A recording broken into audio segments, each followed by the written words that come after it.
La ley, el Código de la Democracia establece que será el 1.5% de los electores de acuerdo a cada territorio quienes suscriban una adhesión en el caso de los partidos políticos y el 1% también una adhesión en el caso de los movimientos políticos.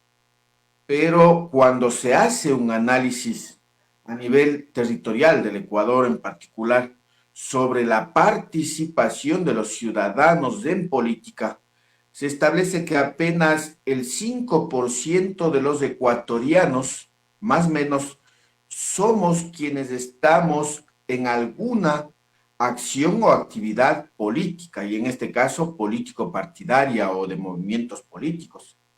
Eso implica de que deberían existir 5 movimientos, porque estamos hablando del 5%.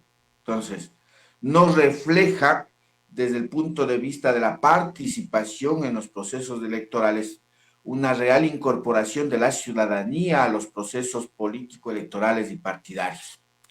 La democracia ha sido concebida por quienes la dirigen dicen que la democracia es la acción de acudir a las urnas para elegir a sus mandantes o gobernantes.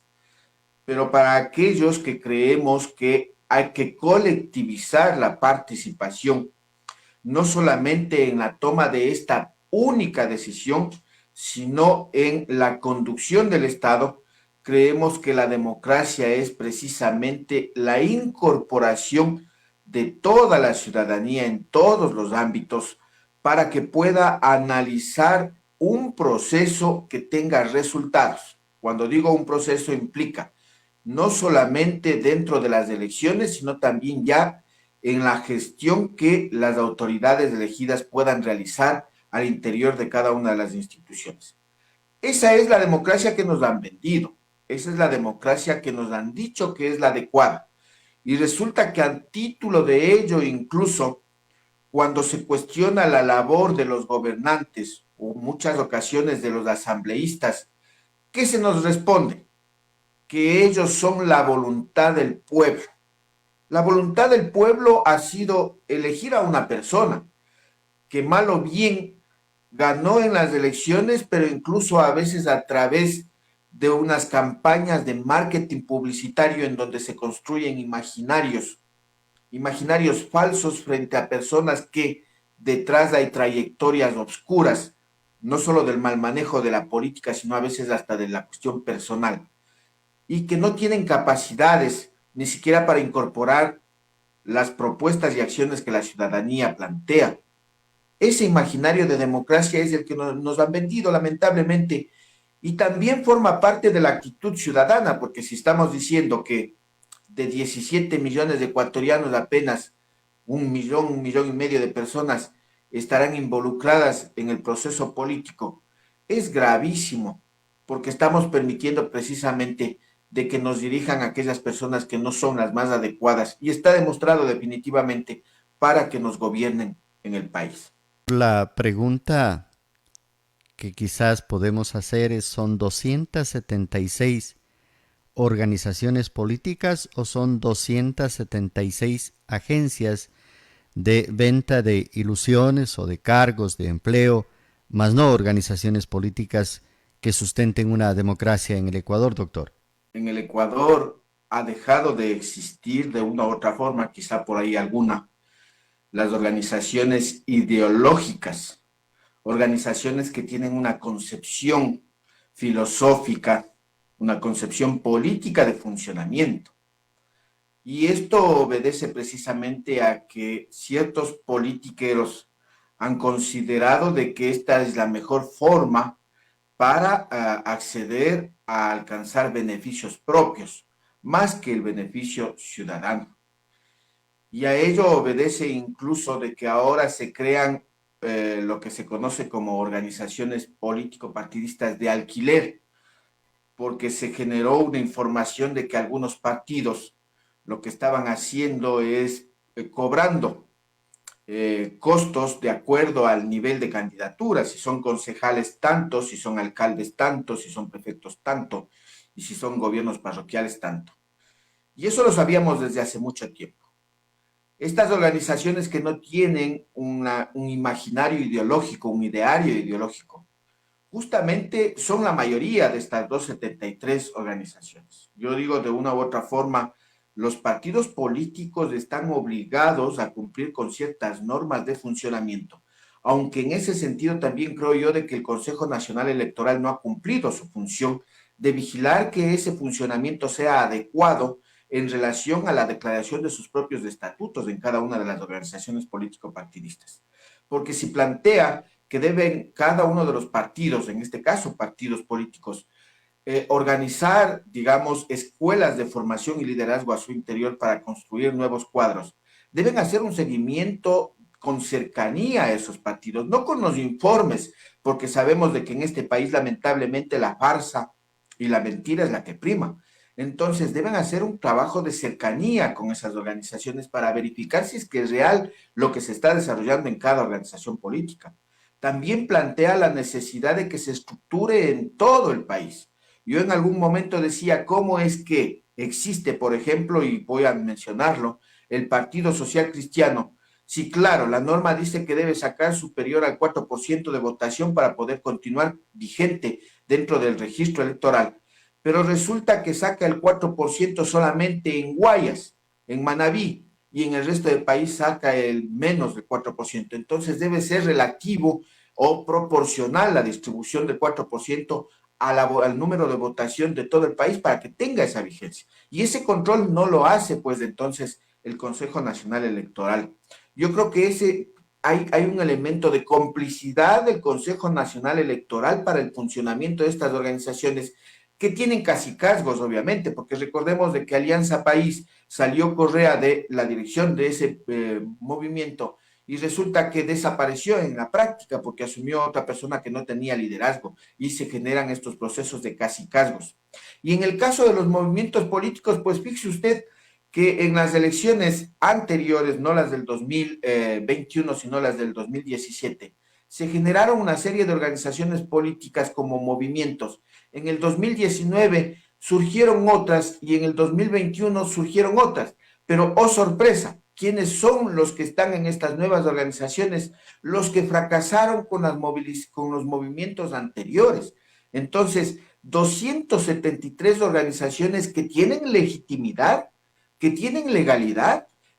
Uno se sorprende cuando dice apareció el movimiento amigo, apareció el movimiento conócete, apareció el movimiento, etcétera, y dice, bueno, ¿cuándo fue lo que hicieron la recolección de firmas? Y justamente ustedes estaban mencionando este aspecto anteriormente, lo que sucedió con los jóvenes aspirantes de la Policía Nacional. Entonces, el proceso de registro de esas organizaciones también está viciado, es decir, hay un proceso de vicios y vacíos también en la norma que permitan no solamente evidenciar que haya un cumplimiento de requisitos de forma transparente, ética y legal, sino también desde el punto de vista de sanción a aquellos que están incurriendo con estos procesos de montar organizaciones fantasmas solo para alquilar, incluso para ver si es que llegan y hay, de hecho, candidatos de esas organizaciones fantasmas que llegan a concretarse dentro del poder, pero que empiezan a hacer de las suyas y a saquear los recursos económicos de las instituciones.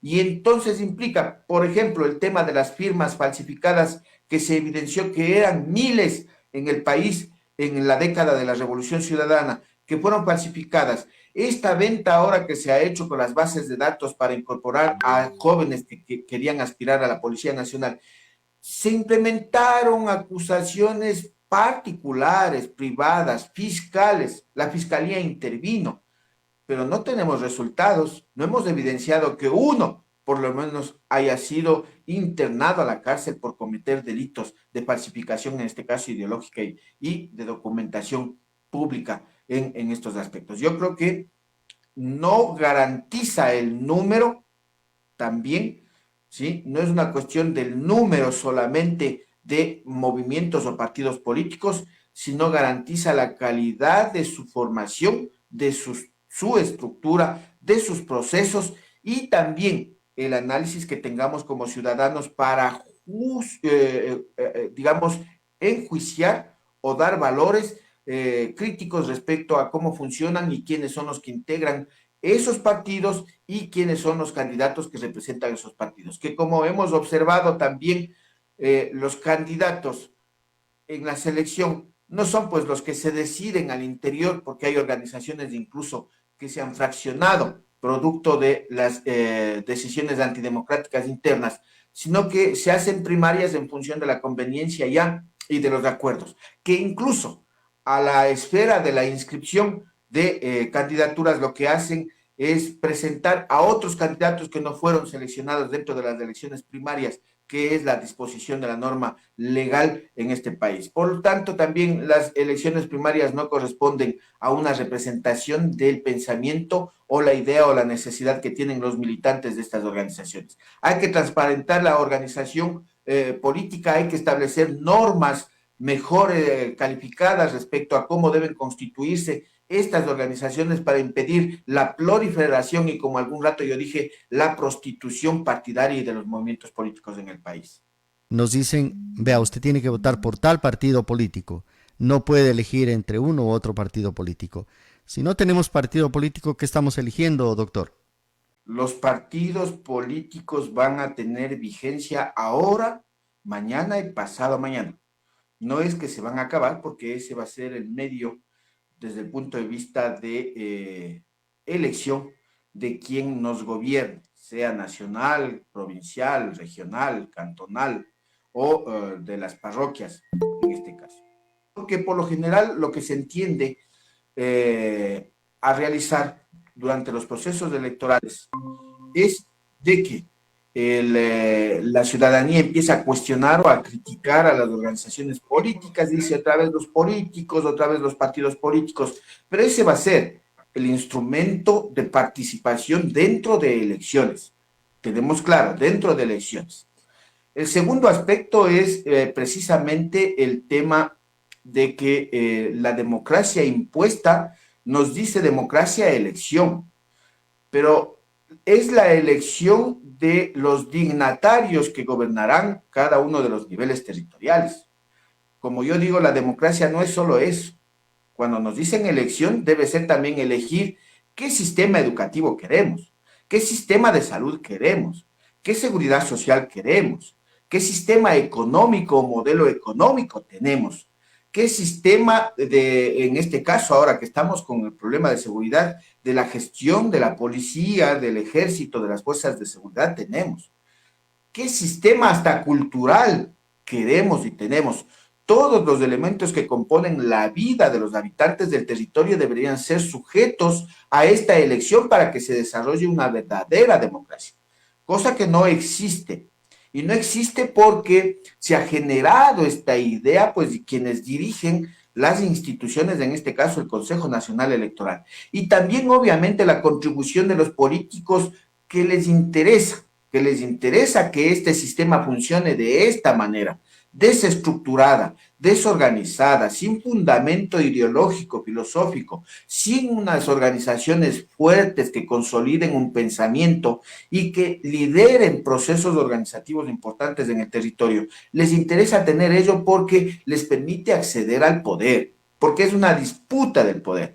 Entre más ignorante sea la ciudadanía, ellos van a tener más oportunidades. Entre más ignorante sea la ciudadanía, ellos van a poder hacer lo que quieren en el país porque la ciudadanía está sin conocimiento y sin organizarse. Y no digo ahora en partidos políticos, sino en cualquier forma organizativa, incluido comunitario o barrial, que son parte de los procesos de participación y democracia que se deben generar en el país. Por ello es que proliferan estas organizaciones que, como usted señala, son agencias que en primera instancia venden puestos al interior de sus organizaciones políticas para que puedan acceder a una elección y más adelante, cuando ya llegan a ocupar esas dignidades, agencias que venden puestos al interior de las instituciones públicas, porque cuánto se ha denunciado en este país cómo es que no solo se trafica para meter al primo, al hermano, al sobrino, sino se venden a 5, 10 mil dólares, etcétera, etcétera, los puestos en los municipios, en las prefecturas, hasta en los ministerios. Entonces, estas agencias se han convertido en la mejor forma ahora.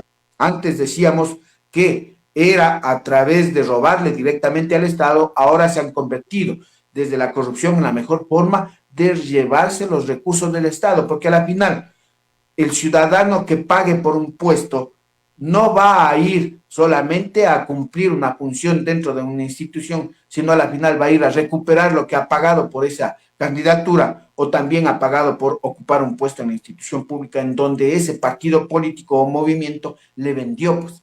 Entonces, esta es la situación lamentable de la educación política que tenemos los ecuatorianos, de la cultura política que no se ha implementado y no se ha instaurado. Y yo no veo, al menos en el presente Consejo Nacional Electoral, la posibilidad de que esto cambie. Hoy vamos a tener incluso una consulta popular y el presidente de la República ha planteado como segunda pregunta la modificación para aumentar el número de adherentes del 1 al 1.5%, igual como son adherentes permanentes, igual como son las organizaciones partidarias. Pero eso no va a resolver el problema porque el problema es estructural. No es solamente desde el punto de vista legal, es del proceso formativo que estamos teniendo los ecuatorianos, que es una degeneración permanente y sistemática de la conciencia dentro de la sociedad, sobre todo en el tema ético y moral, que es lo que nos está afectando y corroyendo a todos los ecuatorianos y ecuatorianas. Fausto Giraldo, le agradezco con su mensaje final. Felicitarle primero por aperturar este espacio sobre la participación político-electoral. La ciudadanía tiene un poco de antipatía en analizar este tipo de temas y es complejo. Y es un error, porque nosotros debemos de estar preocupados, como todos los ciudadanos, de las elecciones, por cuanto en definitiva va a ser quien decida como ciudadano común quien nos gobierne en cada uno de los niveles territoriales. Esa es una acción que debemos tener todos, de involucrarnos y participar, independientemente de que nos guste o no nos guste el proceso político, porque efectivamente el primer fraude electoral que se hace en el país es de que la ciudadanía tenga distanciamiento de la participación político-electoral y obviamente entonces a la final por el certificadito que se requiere en cada una de las instituciones del Estado, entonces acuden a votar por el primer, digamos, postor. Esto es como la ley de mercados, ¿no? De la oferta y demanda. Entre más oferta, entonces resulta, no es que hay mejores condiciones, sino más bien al contrario. Existe una mediocridad de quien llega a ocupar esas dignidades. Hasta ahí un saludo y un abrazo a ustedes.